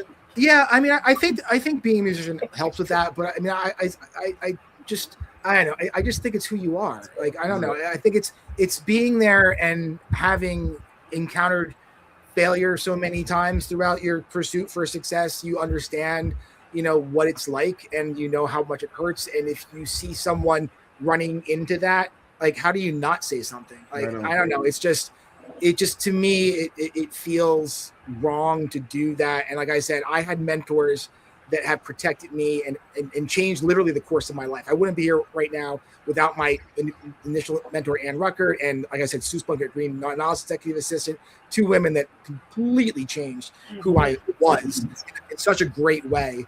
And I owe that to the next generation of musicians. There's just no way around that. So I think Barry's the same way. And like, what I love about him is like, when I talk to him, I can kind of hear my own sentiment in everything that he talks about, but he's willing to do the right thing, which sometimes means, you know, taking a financial loss to do the right thing. And that's what I love about him. He does that. He puts himself out there to do the right thing, to try his best to help artists. You know, like me, we don't always get it right or perfect, but we're always trying to move it forward. And he does that day in and day out. And I really respect it for that immensely. That's dope. That's dope. Yeah. I mean, that's why I could say universally, karmically, cosmically, like guys like you and Barry. I mean, that's why you're able to, I could see you achieving so much and gaining so, because like you do it from the right spirit. You do it from the right place, in the right space. And I mean, you know, being an indie artist, like meet you two guys, like I've learned so much from you guys and gained so much. And, you know, it takes me a little bit longer sometimes because, you know, I got all kind of other stuff going on, but it's just like some of the stuff that you guys have, you know, the direction you guys have pointed me in has been so instrumental. And I just appreciate. Did you learn anything from me? Oh, of course. Yeah, but I showed them where to go to get gigs. I can tell you that. I learned. I mean, but like I'm saying, like, you know, but no, you know, these guys are like just you know, like some of the stuff. Different level. They some of the places. I mean, it took me a long time in my career to realize that you really just need to focus on doing what you love, whether it's music or whatever. If the longer you avoid that, the harder it is. And for me, what I love is helping people. You know, I started off actually in school for doing psychology, and I realized I didn't want to sit in a room with everyone all day talking about their problems. Fast forward 20 years, I'm sitting in a room with people talking about their problems, but it's musicians. It's problems I want to talk about. So, you know, I think life has a tendency to steer you in weird directions, but you always want picking up the skills and the contacts that you need. And musicians, you know, they're there to make people feel good. You know, whether it's at a show or with a song, the whole purpose behind that is to bring people together. Like, how many songs can you think of that just make you feel really good? Right on. You know, or show, like your show at Springboard, the first time I saw you, was amazing. I had such a great time. And you know, it was one of the more memorable performances that I saw. So, you know, overall, it's like that's our job in this business, is to provide those experiences. And so, you know, if I can help you do it, if you help me do it, I mean, that's what it's about. It's about the camaraderie and everyone pitching in to assist everybody. For sure. Most definitely. And you know what, Gregory, it's always that one, like we're talking even earlier in the show, even beforehand, about the mentors. And like I mentioned, I was very fortunate. I had some great mentors, and it always be that one person that can really change your trajectory. Right. And it's a process. You're going to be meeting people who are, you know, kind of, and you know, in the music business, it's shady galore. I mean, you're gonna be. I mean, that could be a whole other segment. Okay. Yeah. I mean, you gotta be so careful. And that's one thing I gotta say. And Tracy can attest to this with Gloria. Man, she is like our old manager, John Tovar. God bless his soul. He used to manage Marilyn Manson. He nicknamed our manager 5 Feet of Fury. Because she takes like that ER command, okay, into the and let me tell you something. It really, I've been blessed that I mean, and look, I've gone through my share, I'm sure, of very questionable people, but you always end up with the right people, you know. And it's good. It's refreshing to hear how you have the empathy to help those, you know, like those younger musicians or people who are, because like Ray said, karmically, you know, the things come back to you, you know, and that is something to be said for that. And look, Tracy, what she's been able to do with the foundation and help so many people. And I'm just, like I said, I'm just honored to be a part of it and be one of the flagship bands for Sergeant Two Step and try to give back. And that's a big part of it.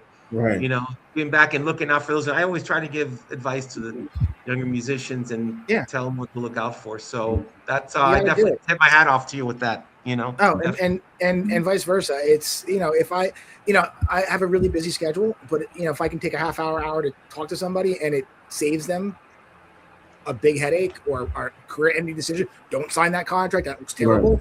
Right. Like, you know what? I'll recover my hour at some point in time, but like they might not recover from that. So I'm gonna pause and do it. It's just Gregory, even at this moment, we still know some people that are not making the best decisions with contracts and stuff. And, so it really have to go out there and try to find out, and you gotta be proactive to really try to find the answers and question everything, just not take,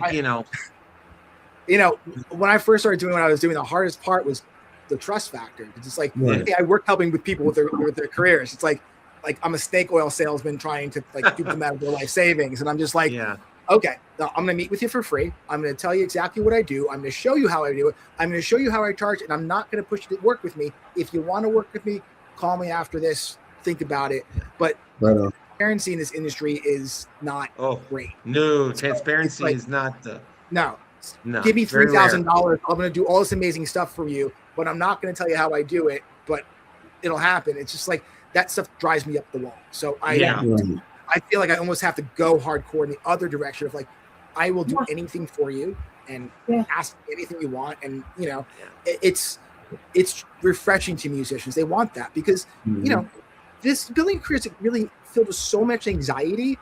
Like just the idea of putting your music out there, but then now you're making major financial decisions and contracts that you can be like, you should be able to talk to somebody that's going to sit there and hear you out like any other normal business. Like most people will give you a consult, but musicians, no, sign and then.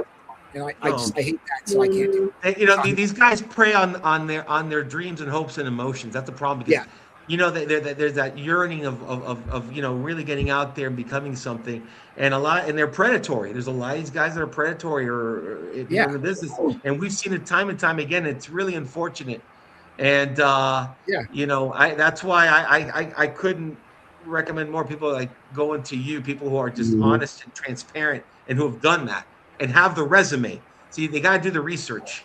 You got to research. You got to research. It gets to be so predatory because as artists, anything that you create as a creator, you're sensitive about your creation. Yep, it's almost like your child, or it's a possession that it's something that and so individuals see that and may pump you up or make you feel like they play into that construct that I'm sensitive about my stuff.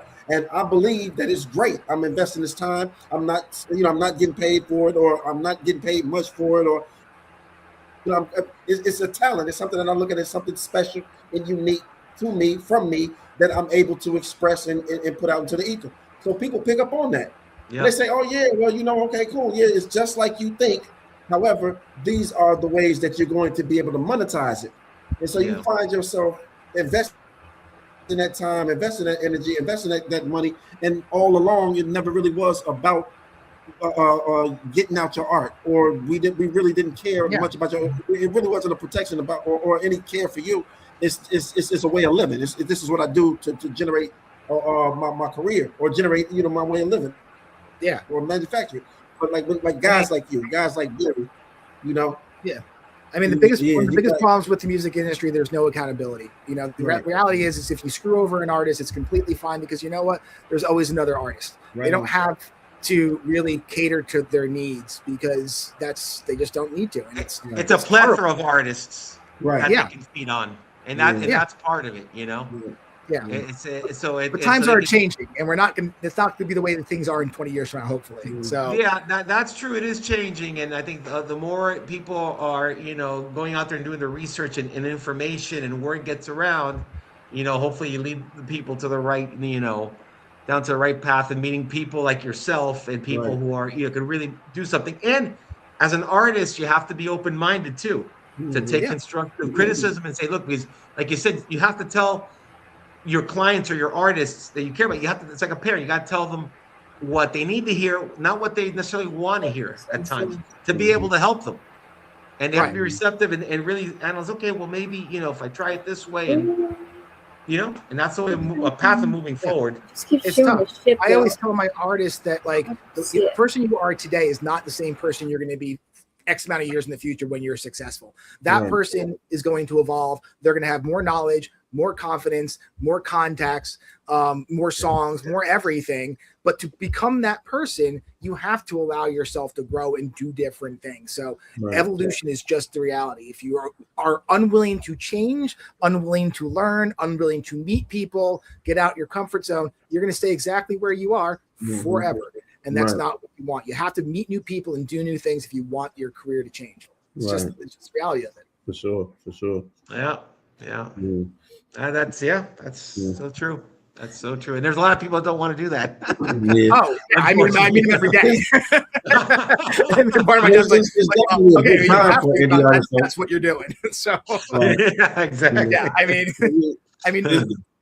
I get it, and that's the reality. I mean, like, listen, when I first got in the music industry, I remember I was them. I thought like create great music, get discovered, work for Nile, do all this stuff, and I got there. I'm like, oh, I'm just signing everything away that I'm going to make. Like that doesn't seem like a good idea. And I'm like, and I talked to my mentor. She's like, don't do that. And I'm just like, all right, Yeah. I'm going to pause. I'm going to spend some time learning. And then it turned into a 20-year, crusade. But like, I don't know. It's important. A lot of musicians don't make that. I meet musicians that have, mortgaged their house and done things where they've really just damaged themselves. Whoa. And they're like, well, they said they were going to help me with this. And it's just like, oh, like, That's sad.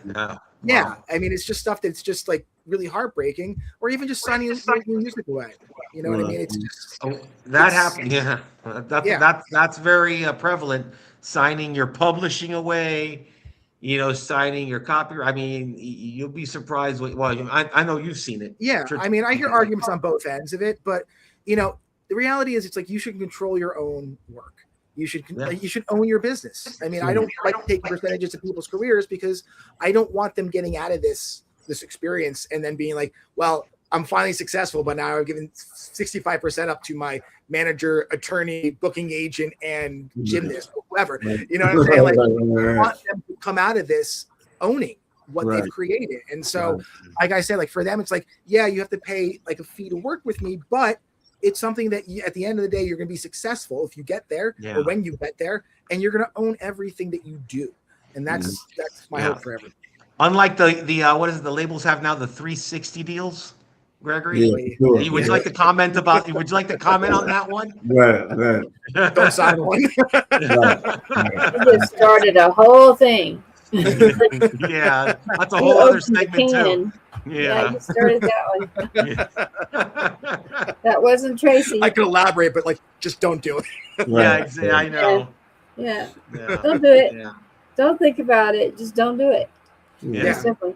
I see we have our production team, Chief. Chief must have been in here with you early, before you started, and you got to meet him. I see the banners that are scrolling are not by me. Send me a sign. Are you telling me to send you a sign, or are you telling me to the song? And I keep looking to my left too, because I have multiple computers over here, and you're at 17.5. So we're at 17.5. Yeah, and I'm going to start screenshotting and do all that stuff for someone like Barry, for instance. Barry was on the phone with me just yesterday about a lot of these different things. And instead of, I hate the word host, so I say broadcaster, plus I'll be doing sports. He's like, I want you to say host. I don't want to say host. He's like, it feels degrading. I said, yeah, sort of. I mean, like running things tech-wise, it's a lot of work. So I'm not technically just hosting a show, but he's like the Godfather. What are you going to say? Where's the cannoli? I mean, where's the cannoli? Although I'm Sicilian, so I actually was asked. They were asking if you are Italian, Greg. Yeah, just a little. He said a little. Your last name says it all. Yeah, your last name gives you don't get Ferraiolo with being Irish. Exactly. You don't. No. Greg Ferraiolo Jackson. Nah, he black. Exactly. I got a little touch of me, but like, yeah, mostly. He's from Detroit. He from the south side of Chicago. Greg Ferraiolo. Yeah. Jackson. My last name in. He ain't put Jackson. You got put hyphenated Jackson. Why you put the Jackson on the back? So Ferraiolo Jackson. I changed it when I started working in the music industry. I thought Ferraiolo sounded more distinguished. I don't know. Yeah, exactly. For sure. I can dig it. I love that name. You have up You play here that song, production. Yeah, I heard production. We got the radio. Let's see what she's saying over here. Yeah, she's laughing and laughing and laughing. Yes, it is more than hosting involved when you're the engineer too. Amen. Yes, ma'am, and amen. All right, you got it. Yes, we're being asked for a song, and I guess you have up here, Send Me a Sign. Are you asking me to play that song? Because I will tell you with the people. I get no say tonight. Head up to the sky, talking to the blue, thinking about the ones I can't get to. Every night I pray, every day I try, but I still need a reason why. Lord, I'm not asking for the mountains to move, just something small that'll feel like you. Send me a sign, let me know you're there. A warm wind blowing or a whispered prayer. For the ones I've lost, for the ones still here. Shine that light till the dark turns clear. Send me a sign, I'll hold it tight. I need your hope in my heart tonight.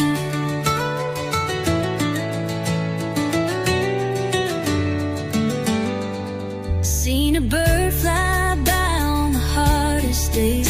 Felt a hand on my shoulder when no one stayed. Heard a song come on that they used to sing, and it carried me through everything. Lord, I'm not asking for the stars to fall, just something to say you still hear my call. Send me a sign, let me know you're there. A warm wind blowing or a whispered prayer. For the ones I've lost, for the ones still here. Shine that light till the dark turns clear. Send me a sign, I'll hold it tight. I need your hope in my heart tonight.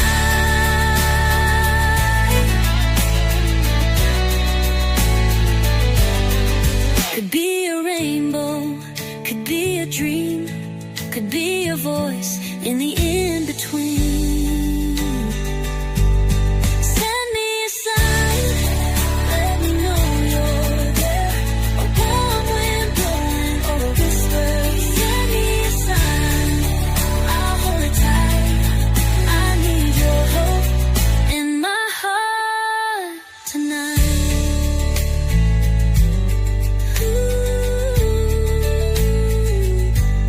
Send me a sign, let me know you're there. A warm wind blowing or a whispered prayer. Send me a sign, I'll hold it tight.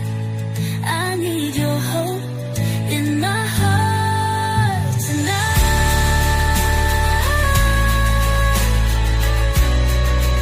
In my heart tonight.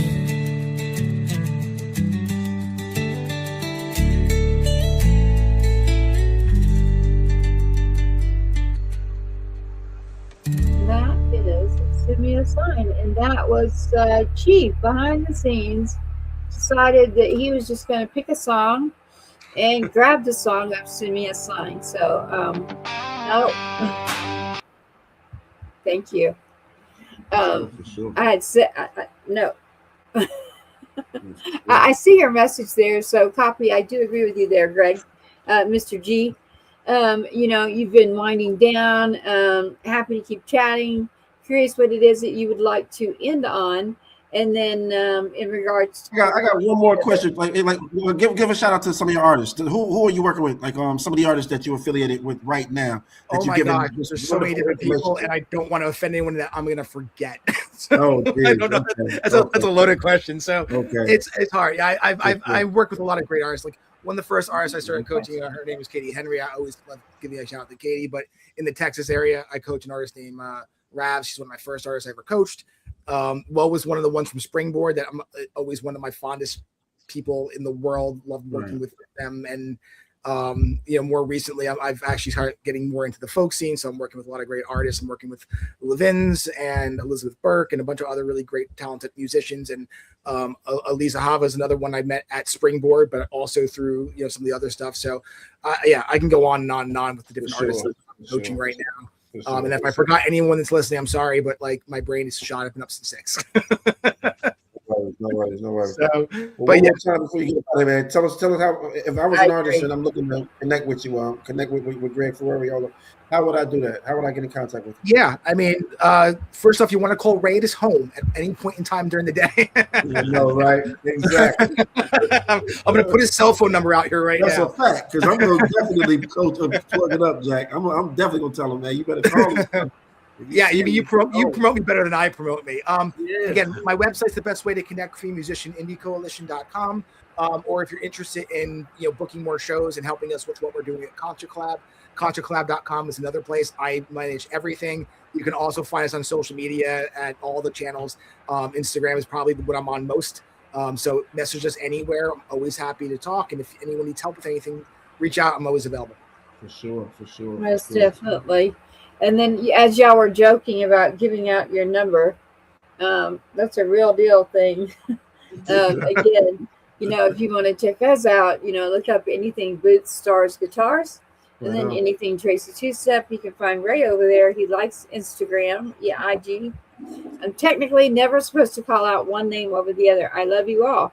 I love to TikTok shop. I love to go on Instagram for my music. I love to go on FB for some stories. So it's one big happy family out there. Well, I just look, come to my website. I'm not gonna shout none of them out. www.rayswoope.com. That's how you come out like me. Rayswoope.com. Take it with me, man. Head too. And then if we want to go to that other stuff, we can Ours do is that under from construction. here, for sure. Ours is definitely under construction. Actually, Gloria and Ralph and I have been working on it nonstop. We got left of the mess, but yes, Tracy2step.com and bootstarsguitars.com. It should be out of the maintenance mode within 24 hours. So that is the smartest way to figure out with the show, where to go, where will the shows be. But right now, YouTube is your smartest place under Tracy Two-Step if you like to see the full show. And of course, this goes out to radio, and it also goes out to every podcast you can think of.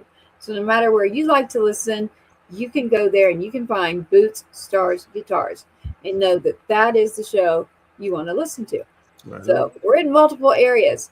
So that's why when I'm moving all around and I can tell that I haven't touched something, I'm like, I didn't do that. For sure. But I thoroughly enjoyed this and wanted to make sure to pop in and say hi. And was very curious. I am curious, actually, behind you, that second picture. Oh, that's just the Beatles. Okay, I knew it was something, but I was like, was that Sergeant Pepper? Lonely Hearts Band. I was like trying to figure it out because there was some stuff going on there, and I was like, all right. I'm a big Beatle fan. For a while, I had different posters. So I'm into all different types of music, cool. And this is the most neutral that doesn't offend any musician for the most part. So, and if you're offended, then you need to keep walking. Well, the Beatles are the foundation, in my humble opinion. Yeah. And Elvis. Right. Elvis, And Cool Keith. Cool Keith. Yeah. I want Cool Keith. Yeah, Cool Keith. So, do you know who that is, G? No. You never heard? You up there in New York? You never heard of Ultramagnetic MCs? You cut out. I didn't hear. Sorry. You ever heard of Ultramagnetic MCs? The Ultramagnetic MCs? No. I mean, okay. Yeah, you can check them. You can educate me. Yeah. I live in a little box. They came out, I believe, in like 88, 89. But they've been, Cool Keith is going on the number of different monikers. He was Black Elvis. He was Dr. Octagon. But he's been putting out records. He's got the old school hip hop artist. But I mean, like he's been out for some years. But I mean, he still creates like new waves in the mindset of like an MF Doom, real cult classic following, and he Yeah. He throws a hell of a show. Really cool guy. A guy I've been doing some work with. I've got a couple records with him. So yeah, he's a good guy though. Yeah.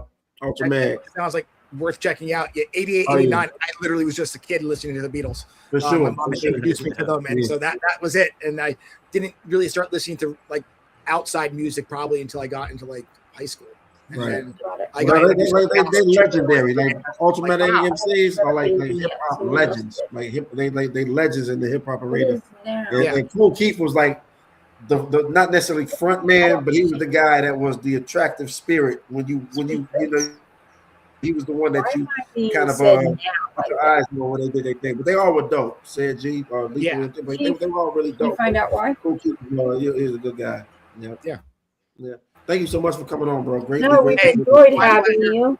And I usually like to give you where we're at the end. You're at 20.9 plus, and over here. So just live. 10. Okay, so 20.10. Yeah, close to 21. So close to 21, just live. So I like to give that number. Barry just had a call with me last night about it. And a light went off somewhere. But yes, that's where you're at on your live show. And then this show will then continue to go out after that. Did y'all see that a light just went out? Yeah, I did. Okay, thank you. Yeah, you're not imagining it. You're between fine. Dolphins swishing and a light, I'm like, what in the world is happening over I know, right? Yeah, it's weird. It's never happened before. Yeah, and I appreciate you guys having me on here, by the way. This was a lot of fun. I always love chatting with great people and then, talking music and how we can make everything better. And I really just appreciate you guys inviting me. It was really nice being here. For sure. Yeah, Gregory, it was really a pleasure to meet you. When you need to go, you say, I'm leaving. Loved it. I'm falling asleep. Normally I'm just like, let's go. And I'm like, wait a second. I'm like starting to doze here and I don't want to be that person. Normally we're really good at like pumping it up and keeping you awake, but I hear you. Lately it's been interesting. Yeah, but thank you guys so much. It's been really great. I appreciate the time and let's do it again in the future if you guys decide you want to have me do that. Yeah. Definitely, I want to be more in the conversation. And thank you to Ralph. Ralph, stand by, don't go anywhere. But as we're saying bye to G, the newest radio station that has joined us is popping up over here. So we want to say hi to her and do a shout out for her as well. So I'm going to, with our team, say hello with them and then look at what we've got in the studio for all of you. So, I see you. Yeah, thanks, Troy. I've got so many screens running. We have moderators, we have hosts all over this couldn't be done by one person, I'll tell you that. So in order to get this everywhere we get it to, we've got our team. So we hope that you all recognize that and go support each other. So again, G, I'd love to talk to you more about Gold Star Family Day. Yeah, and let's do it. Do something for that. And that's my one big thing is that we don't want a funeral. We just want to go somewhere where it's like, whether we get the bikes out, the flags flowing and we get to the festival and food trucks. It's not that hard, at least in my own opinion. But when you get a group of people together that can get this done, it's just a matter of where, when. Here we go. You put your committee together. So absolutely. Well, I look forward to Yeah. Right. For sure. Thanks so much. Well, appreciate you, man. Yeah. Ray's got, he either A, has my number, or you can get it from him, or in my private area of the chat. Let me be clear. Of the chat, it's in there.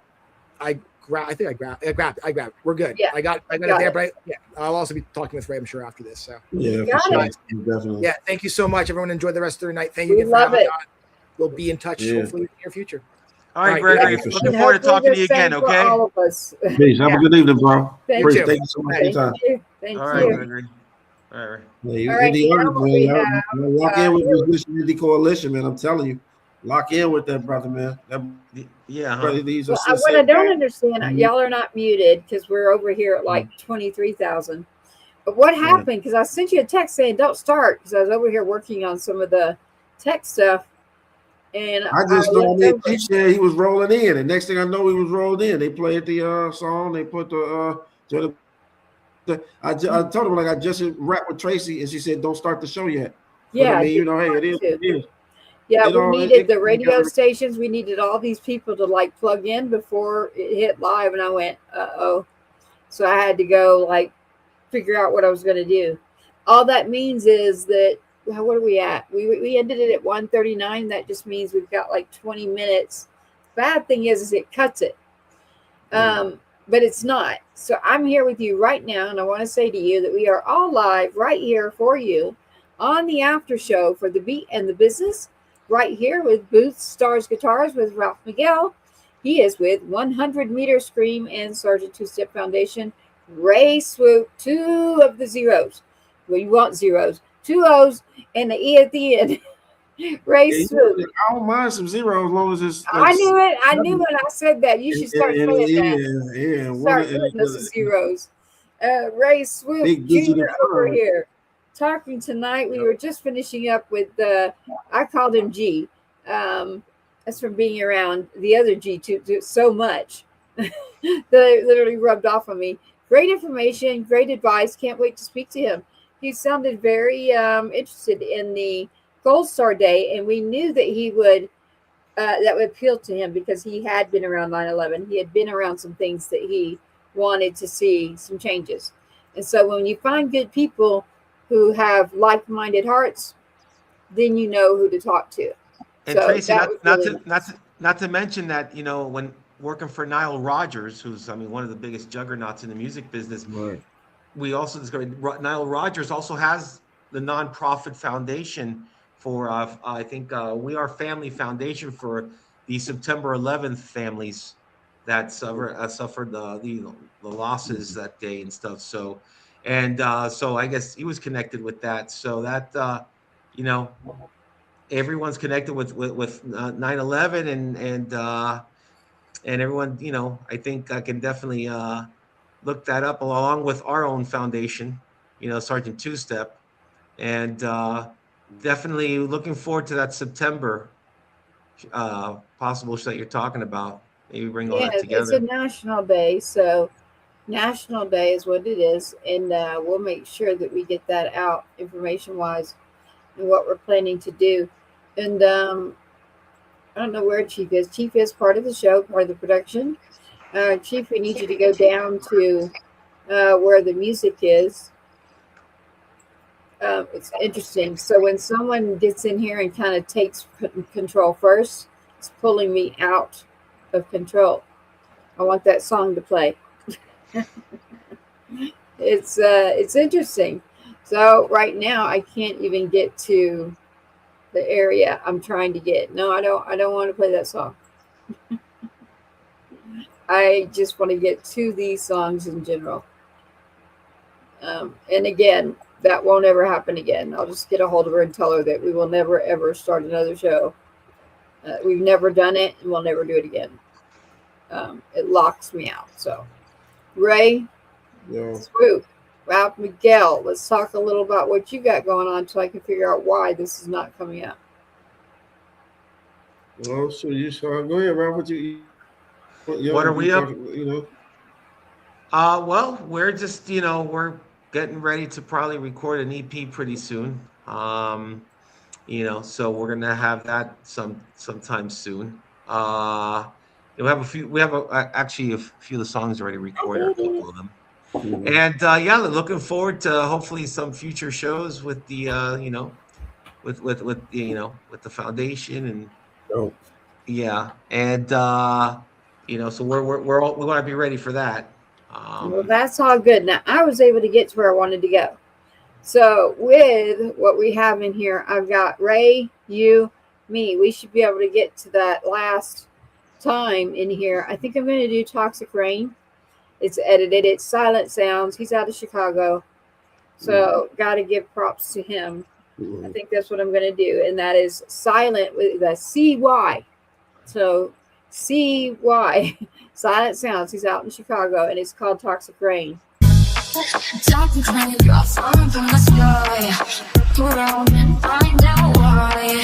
Dripping venom on each side. Down the try, up and ice burning with drink. Poison beers make hearts die.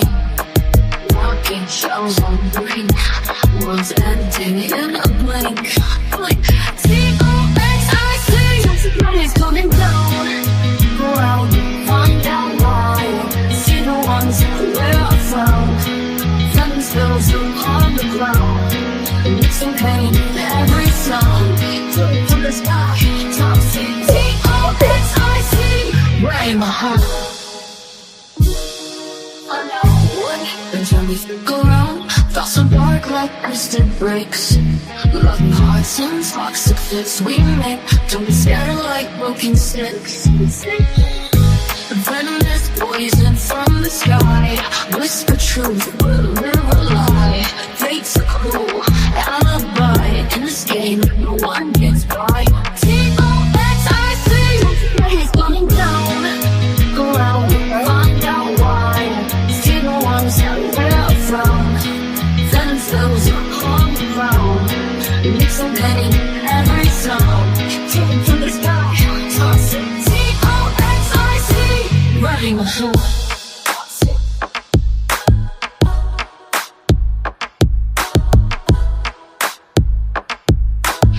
T-O-X-I-C. Rain is coming down. Go out and find out why. See the ones where I'm from. Venom fills on the ground. Mixing pain in every sound. Taken from the sky, toxic. T-O-X-I-C. Rain my heart. Woo. That is Toxic Rain. That is Toxic Rain. And my goodness, Silent Sounds. His skills. Silent Sounds. That is CYLENT. Love him. He is amazing. Absolutely love him. And for you, in 100 Meter Scream, do you recognize Take Me With You? Do we recognize "Take Me With You"? That's Yes.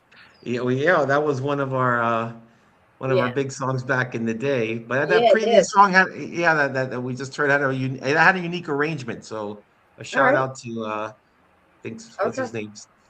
Yeah, right. that was Here it it is. caught my ear. The unique, but yeah, "Take Me With You." That Oh, was Silent Sounds. Yeah, he is. I mean, yeah, there well, we go. 100 Meter Scream. "Take Me With You."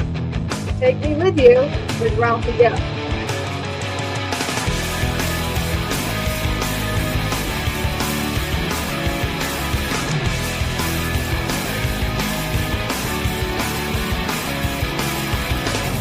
I couldn't help it over here. You're finally moving to the middle of nowhere. I've been considering the same idea, but I don't really want to go alone there. I was hoping I could come along. I've been living in the city for way too long. Don't go without me. I couldn't make it. My mind was breaking you. Don't take me with you when you're gonna go. Take me with you.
considering the same idea, but I don't really want to go alone now. Sorry that I gotta interfere, but I know I'm gonna lose it if you leave me here. Don't go without me, I couldn't make it. It's not too late to take me with you when you're gonna go. Take me with you when you're gonna go. I don't care where you're going to, anywhere for you to just take me with you. Whoa,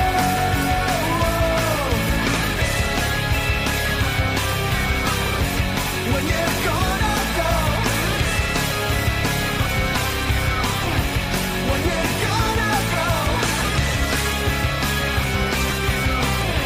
When you're gonna go. When you're gonna go.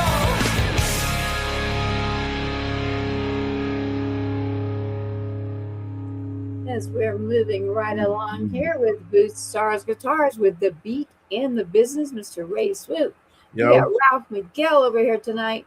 Tracy Two-Step, we're going to roll right into the beat and the business over here by Ray Swoope himself. So let's Let's do it. check this one out. Let's do it. Beat and the business, the full clip. Here it is with Ray Swoope.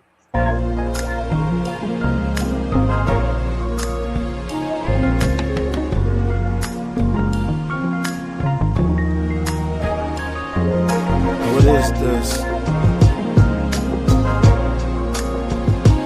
The beat and the business.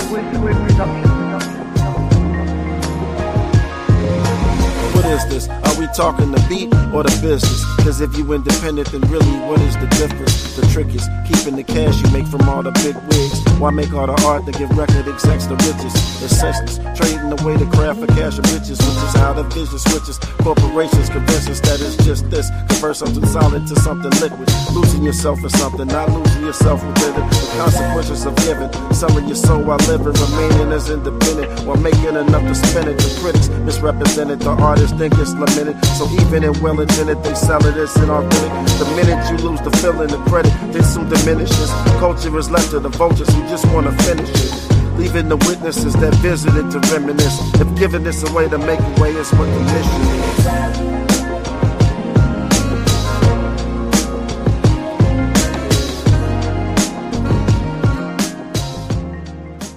Yeah. Ooh, there it is. That is Ray Swoope right there. You got to add the E on the end of that one. Okay. Ray Swoope with the beat and the business. We're rolling right through so we can get a lot of music in over here for this station. And you got two in here. We've got two of yours. We do not have Crazy in here. Am I right? No, I don't believe we did. No. Okay.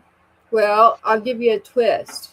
And I want to hear what you think of this one. I'm not going to give you any context except that this was something that came up recently. And I went, okay, you got to be kidding me. I have something for that. Oh, okay. And it needs to come towards your way or your way. So Okay. It is a very funny story that I'll tell you later. But I want you to listen and go, yes or no. All right? This is yes or no round.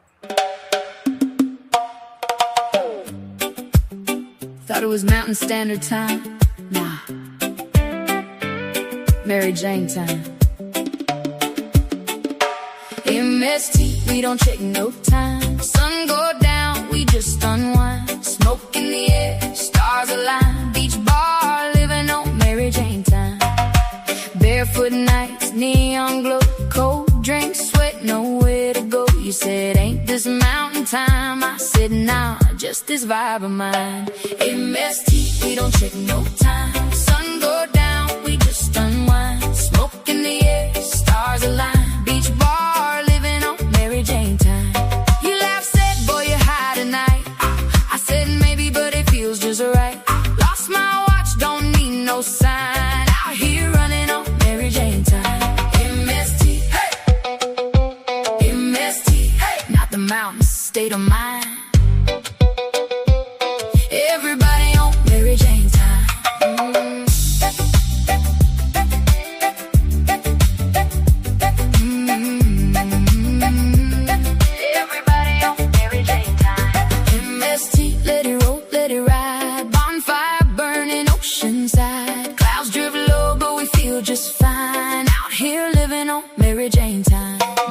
Set your watch, set your vibe.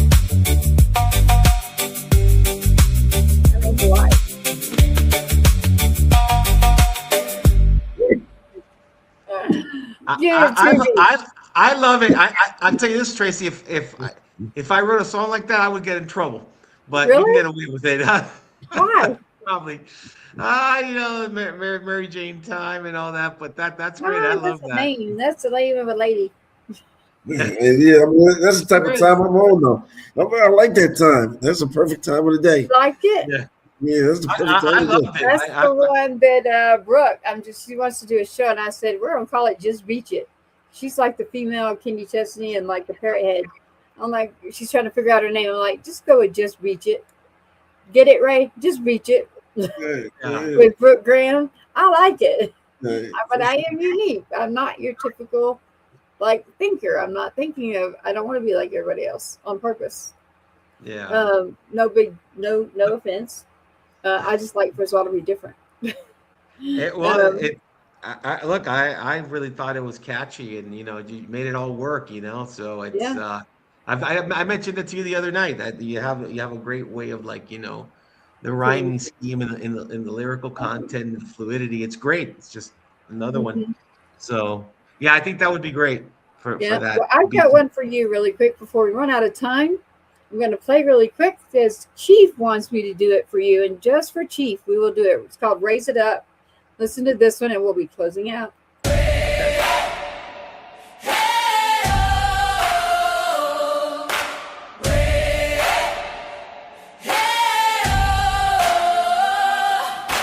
Things could be stranger, but I don't know how. I'm walking through changes. I'm standing here now. Life, love, our country, the stories they tell of heroes who served and never came home well. Two flags flying high in the sky. Oh, glory waves don't tread on me right. The price of our freedom was written in blood. We lift up their names. We honor with love. Raise it up, raise it up, raise it high. For the heroes and the families left behind. Raise it up, raise it up, raise it high. For the heroes and the families left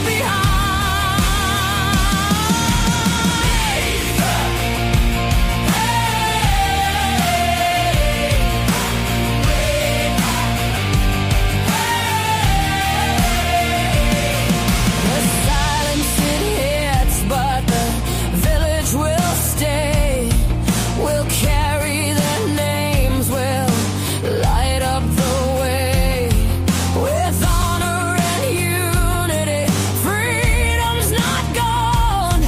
That memory lives every time we sing strong. Two flags flying high in the sky. Their stories live on, their spirit won't die. The sergeant two-step keeps the mission alive. With music retreats and the will to survive. Raise it up, raise it up, raise it high. For the heroes and the families left behind. Raise it up, raise it up, raise it high. For the heroes and the families left behind. We won't give up. We won't let go. We'll stand together so the whole world knows. Freedom is sacred, their lives were the price. We'll keep their names burning bright.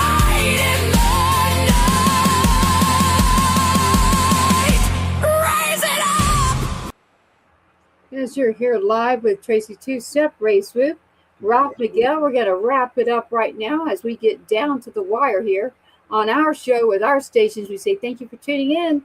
Come back and enjoy it. Join us next week. Talk to you soon. Heading out, but we are on stage. Little bit reckless, you can't hang, you can't handle Texas.